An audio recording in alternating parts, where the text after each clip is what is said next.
There's no way you should be having kids if you can't afford to have them. We have 6 kids, we live on welfare, and we're trying for baby number 7.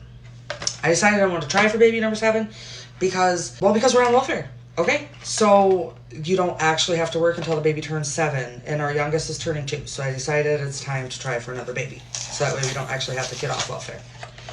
And I'm so fertile that I'm sure it'll work. Probably never have to have a job the rest of my life. So we're gonna go ahead and take this pregnancy test. I'm ADPO, but I have had pregnancy tests come up positive in the past at ADPO. 1, 2, 3, and 4. And we have 3 girls and 3 boys. Even numbers really aren't my thing. This is so crazy. And I want to try for a girl. That's another reason we're doing this. My husband wasn't really so sure, but then I told him how, we don't actually have to work until the baby turns 7, blah, blah, blah, and how we can stay home longer with the kids and not actually have to work or buy anything for the babies. So he's on board now. It took me a second to convince him, but I've got this flipped over so that way I'm not cheating and I can wait.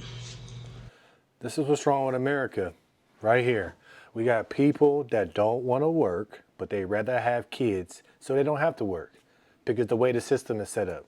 And this is the same people that were getting upset when Trump said, you know what, keep the shutdown going because we're not wasting any money on people that are able-bodied, but they're having kids. There's no way you should be having kids if you can't afford to have them. But like she said, it's easy. I can just use the system. I don't have to work, just continue to have babies. But this is what happens when you have a woman running the household. She said her husband was skeptical, but she convinced him. Ain't no way in hell you gonna convince me to have kids just for money.